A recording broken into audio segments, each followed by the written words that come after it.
Hi friends, welcome to Somu competitive guidance. ఈరోజు వీడియోలో Telangana budget 2023-24 సంబంధించినటువంటి హైలైట్స్ తోటి ఈ వీడియోని చేయడం జరుగుతుంది అనమాట అండి. ఫ్రెండ్స్, ఈ వీడియోలో మీరు చూసుకున్నట్లయితే కనుక తెలంగాణ ఈ సంవత్సరం గాను అంటే 2023-24 సంవత్సరానికి గాను బడ్జెట్ అనేటువంటిది ఎంతగానో కేటాయించడం జరిగింది. అదే రకంగా ఈ బడ్జెట్లో పెట్టుబడి వ్యయం ఎంత, తెలంగాణ యొక్క తలసరి ఆదాయం ఎంత, దానితో పాటుగానే ప్రతి ఒక్క శాఖకు సంబంధించినటువంటి బడ్జెట్ ఏ రకంగా కేటాయించడం జరిగింది. The most important exam point of వ్యూలో కంపల్సరీ వచ్చేటువంటి బిట్స్ ఏంటంటే తెలంగాణకు సంబంధించినటువంటి ప్రాముఖ్యమైనటువంటి పథకాలకు గాను ఎంత బడ్జెట్ అనేటువంటిది కేటాయించారనేటువంటిది ఇంపార్టెంట్ బిట్స్ అనమాట అండి. సో దానికి సంబంధించినటువంటి వివరణతోటి కూడా మీకు ఈ వీడియో అనేటువంటిది పొందుపరచడం జరుగుతుందండి. అంత మాత్రమే కాకుండా తెలంగాణ బడ్జెట్లో ఇటీవల కొన్ని అంశాల గురించి టాపిక్ డిస్కస్ చేయడం జరిగిందనమాట. వాటికి సంబంధించినటువంటి ఇన్ఫర్మేషన్తో కూడా ఈ వీడియో అనేటువంటిది మీకు పొందుపరచడం జరుగుతుంది అనమాట అండి. సో ఫ్రెండ్స్, ఈ వీడియోని చివరి వరకు చూడడం మర్చిపోకండి. అంత మాత్రమే కాకుండా ఈ వీడియోకి సంబంధించిన లింక్ అనేటువంటిది మీ friends and family members, relatives ఎవరైతే గవర్నమెంట్ ఎగ్జామ్స్కి ప్రిపేర్ అవుతున్నారో ప్రతి ఒక్కరికి ఈ వీడియో అనేటువంటి షేర్ చేయండి. తద్వారా మీరు వారికి ఎగ్జామ్ పాయింట్ ఆఫ్ వ్యూలో ఎంతగానో హెల్ప్ చేసిన వారు అవుతారు. వివరాల్లోకి మనం వెళ్ళినట్లయితే కనుక తెలంగాణ యొక్క మొత్తం బడ్జెట్ కోట్లలో మనం చూసుకున్నట్లయితే కనుక 2,90,396 కోట్లతోటి తెలంగాణ యొక్క మొత్తం బడ్జెట్ అనేటువంటిది చేయడం జరిగింది అనమాట అండి. ఇందులో రెవెన్యూ వ్యయం మనం చూసుకున్నట్లయితే కనుక 2,11,685 కోట్లుగా ఉండడం జరిగిందండి. పెట్టుబడి వ్యయం వచ్చేసి 37,585 కోట్లుగా ఉండడం జరిగింది. తలసరి ఆదాయం మనం చూసుకున్నట్లయితే కనుక 3,17,215 కోట్లు అనేటువంటిది తెలంగాణ యొక్క తలసరి ఆదాయంగా ఉండడం జరిగింది అనమాట అండి. దీన్ని మీరు స్క్రీన్ షాట్ చేసుకున్నట్లయితే కనుక మీకు ఎగ్జామ్ పాయింట్ ఆఫ్ వ్యూలో ఎంతగానో ఉపయోగపడడం జరుగుతుంది అనమాట అండి. ఇప్పుడు మనం తెలంగాణకు సంబంధించినటువంటి ముఖ్యమైన పథకాలకు గాను కేటాయింపులు కోట్లలో ఎంత అనేటువంటిది ఇప్పుడు మనం చూద్దాం అన్నమాట అండి. మొట్టమొదటిగా చూసుకున్నట్లయితే దళిత బంధు పథకం అనమాట అండి. దళిత బంధు పథకానికి గాను 17,700 కోట్ల రూపాయలు అనేటువంటిది కేటాయించడం జరిగిందండి. డబుల్ బెడ్రూమ్ ఇళ్ల పథకానికి గాను 12,000 కోట్ల రూపాయలు కేటాయించడం జరిగింది. ఆరోగ్యశ్రీ పథకానికి 1,463 కోట్ల రూపాయలు కేటాయించడం జరిగింది. హరితహారం పథకానికి 1,471 కోట్ల రూపాయలు కేటాయించడం జరిగింది. KCR కిట్కి గాను 200 కోట్ల రూపాయలు కేటాయించడం జరిగింది. కళ్యాణ లక్ష్మి పథకానికి 2,000 కోట్ల రూపాయలు కేటాయించడం జరిగింది. షాదీ ముబారక్ పథకానికి గాను 450 కోట్ల రూపాయలు కేటాయించడం జరిగింది. రైతు బంధు పథకానికి 15,075 కోట్ల రూపాయలు కేటాయించడం జరిగిందండి. రైతు బీమా పథకానికి గాను 1,589 కోట్ల రూపాయలు కేటాయించడం జరిగింది. రైతు రుణమాఫీకి గాను చూసుకున్నట్లయితే కనుక 6,385 కోట్ల రూపాయలు అనేటువంటిది కేటాయించడం జరిగింది అనమాట అండి. ఇది తెలంగాణలో ఉన్నటువంటి ముఖ్యమైనటువంటి పథకాలకు గాను ఈసారి బడ్జెట్కు కేటాయించినటువంటి విభాగాలు కోట్లలో మనం తెలపడం జరిగింది అనమాట అండి. ఇది ఎగ్జామ్ పాయింట్ ఆఫ్ వ్యూలో ది మోస్ట్ ఇంపార్టెంట్ అనమాట అండి. మీరు దీన్ని స్క్రీన్ షాట్ చేసి పెట్టుకున్నట్లయితే కనుక మీకు ఎంతగానో యూజ్ అవ్వడం జరుగుతుంది అనమాట అండి.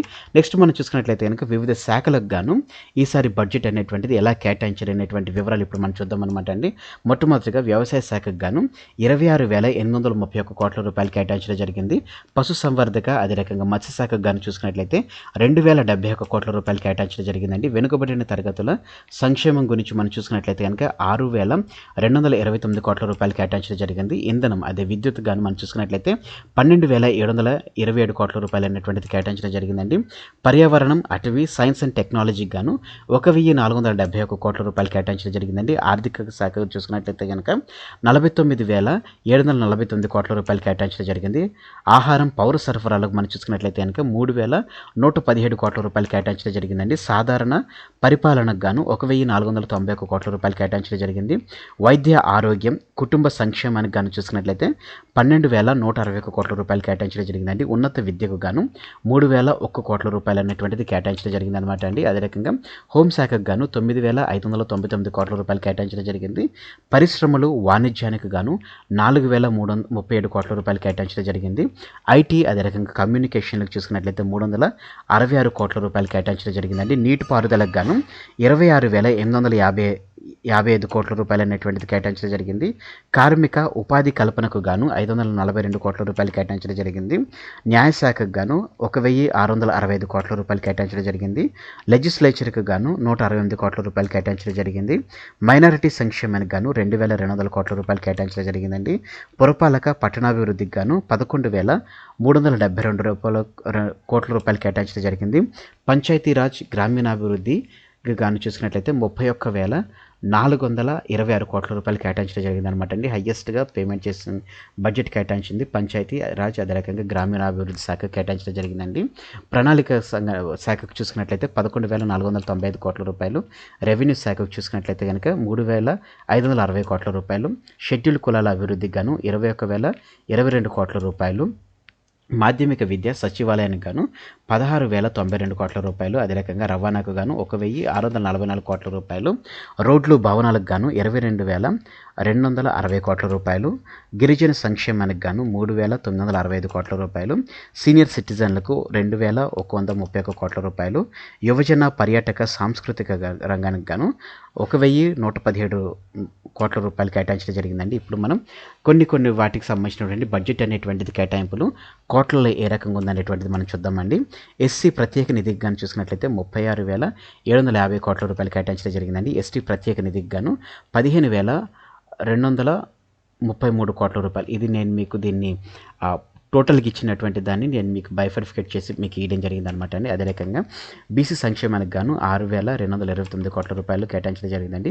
మహిళా శిశు సంక్షేమం చూసుకున్నట్లయితే కనుక 2,131 కోట్ల రూపాయలు. అదే రకంగా హైదరాబాద్ ఎయిర్పోర్ట్కి చూసుకున్నట్లయితే 500 కోట్ల రూపాయలు, పాత బస్తీ మెట్రోకి గాను 500 కోట్ల రూపాయలు, పామాయిల్ రైతుల గురించి అని చెప్పేసి 1000 కోట్ల రూపాయలు కేటాయించడం జరిగింది. ఐఎన్పిఆర్కి గాను 1000 కోట్ల రూపాయలు కేటాయించడం జరిగిందండి. మహిళా వర్సిటీకి 100 కోట్ల రూపాయలు, అదే రకంగా మూసి అభివృద్ధికి కానీ చూసినట్లయితే కనుక 200 కోట్ల రూపాయలు అనేటువంటిది కేటాయించడం జరిగిందనమాట అండి.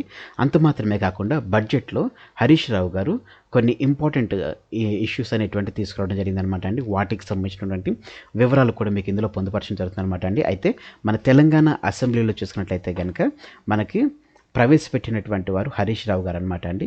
వేరే దాంట్లో ప్రవేశపెట్టినటువంటి వారు ఎవరనేటువంటిది మీరు కింద కామెంట్ సెక్షన్లో కామెంట్ చేయండి. అదే రకంగా మధ్యాహ్న భోజన కార్మికుల గౌరవ వేతనాన్ని 3,000 రూపాయలకు పెంచుతున్నట్లుగా తెలపడం జరిగిందండి. ఏప్రిల్ నుంచి సెర్ఫ్ ఉద్యోగులకు కూడా పిఆర్సీ అమలు చేస్తున్నట్లుగా తెలపడం జరిగింది. ఉద్యోగులు ఉపాధ్యాయులకు నూతన ఈహెచ్ఎస్ అమలు, దీని గురించి అని చెప్పేసి ఎంప్లాయీస్ హెల్త్ కేర్ ట్రస్ట్ కూడా ఏర్పాటు చేస్తున్నట్లుగా తెలపడం జరిగిందనమాట. పల్లె ప్రగతి ఫైనాన్స్ కమిషన్లకు నిధులు నేరుగా స్థానిక సంస్థల ఖాతాలోకి చేరే రకంగా చేస్తున్నట్లుగా తెలపడం జరిగింది. 9,243 కిలోమీటర్ల మేర రోడ్లకు ఇరువైపులా మొక్కలు నాటడం అనేటువంటి కార్యక్రమం కూడా చేపడుతున్నట్టుగా తెలపడం జరిగిందండి. పాత పంచాయతీలో పాత రోడ్ల మరమ్మతుల నిర్వహణ గురించి అని చెప్పేసి 2,000 కోట్ల రూపాయలు కేటాయించడం జరిగిందనమాట. మహేశ్వరం, అదే రకంగా మునుగూరులో పాలిటెక్నిక్ కాలేజీలను ప్రారంభిస్తున్నట్లుగా కూడా తెలపడం జరిగిందండి. మరి ప్రాముఖ్యంగా జేఎన్టీయూ పరిధిలో మహబూబ్ నగర్, కొత్తగూడెంలో ఇంజనీరింగ్ కాలేజీలను కూడా ఏర్పాటు చేసినట్లుగా తెలపడం జరిగిందనమాట. దళిత విద్యార్థులు విదేశీ విద్య కోసం అని చెప్పేసి అంబేద్కర్ ఓవర్సీస్ స్కాలర్షిప్ కింద 20 లక్షల ఆర్థిక సహాయాన్ని కూడా అందజేస్తున్నట్లుగా కూడా తెలపడం జరిగిందండి. అదే రకంగా సీఎం కోటాలు మనం చూసినట్లయితే కనుక సొంత ఇంటి స్థలం ఉన్నవారికి ఇంటి నిర్మాణం గురించి చెప్పేసి ఆర్థిక సహాయం కూడా చేస్తున్నట్లుగా సీఎం మన ఆర్థిక శాఖ మంత్రి అయినటువంటి హరీష్ రావు గారు తెలపడం జరిగిందనమాట అండి. దీనికి గాను నియోజకవర్గానికి వచ్చేసి 2,000 మంది చొప్పున 3 లక్షల ఆర్థిక సహాయం అనేటువంటిది చేస్తున్నట్లుగా తెలపడం జరిగిందనమాట అండి. అంత మాత్రమే కాకుండా సీఎం కోటా ద్వారా కూడా మరో 25,000 మందికి అదనంగా సాయం అందిస్తున్నట్లుగా మొత్తం 2.63 లక్షల మందికి 7,890 కోట్ల రూపాయలతో ఆర్థిక సాయం చేస్తున్నట్లుగా దీనికి సంబంధించినటువంటి త్వరలోనే గైడ్లైన్స్ కూడా ఏర్పాటు చేస్తున్నట్లుగా హరీష్ రావు గారు తెలపడం జరిగింది. సో ఫ్రెండ్స్, ఇదండి తెలంగాణ బడ్జెట్ 2023-24 సంబంధించినటువంటి పూర్తి వివరాలతో కూడినటువంటి హైలైట్స్తో కూడినటువంటి video. Thanks for watching the video. ఇందులో ఉన్నటువంటి కంటెంట్, అదే రకంగా నా ఎక్స్ప్లెనేషన్ అనేటువంటిది మీకు నచ్చినట్లయితే మీరు ఇంకా మన సోము కాంపిటేటివ్ గైడెన్స్ అనేటువంటి యూట్యూబ్ ఛానల్ మీరు ఇంకా సబ్స్క్రైబ్ చేసుకోకపోతే వెంటనే మన ఛానల్ సబ్స్క్రైబ్ చేసుకోండి. కింద రెడ్ కలర్ సబ్స్క్రైబ్ అనే బటన్ ఉంటుంది. ఆ బటన్ మీరు క్లిక్ చేసిన వెంటనే మీకు పక్కన బెల్ ఐకాన్ పాప్ అవుతుంది. బెల్ ఐకాన్లో మీరు ఆల్ నోటిఫికేషన్ క్లిక్ చేసుకున్నట్లయితే ఎప్పటికప్పుడు లేటెస్ట్ అప్డేట్స్ అనేటువంటిది నోటిఫికేషన్ రూపంలో మీరు మీ డివైస్లో పొందుకోవడం జరుగుతుంది. ఫ్రెండ్స్, ఈ వీడియో కనుక మీకు నచ్చినట్లయితే తప్పకుండా లైక్ చేయండి. కింద కామెంట్ సెక్షన్లో కామెంట్ చేయండి, మీరు మర్చిపోండి. అదే రకంగా ఈ వీడియోని మీ friends and family members, relatives ఎవరైతే మరి ప్రాముఖ్యంగా టీఎస్పీఎస్సీ గవర్నమెంట్ ఎగ్జామ్స్, ఎవరైతే తెలంగాణ ప్రభుత్వం నిర్వహించేటువంటి గవర్నమెంట్ ఎగ్జామ్స్ ప్రిపేర్ అవుతున్నారో ప్రతి ఒక్కరికి ఈ వీడియో షేర్ చేయండి. తద్వారా మీరు వారికి ఎగ్జామ్ పాయింట్ ఆఫ్ వ్యూలో ఎంతగానో హెల్ప్ చేసిన వారు అవుతారు. Thanks for watching the video. Have a nice day. All the best for your exams. Bye.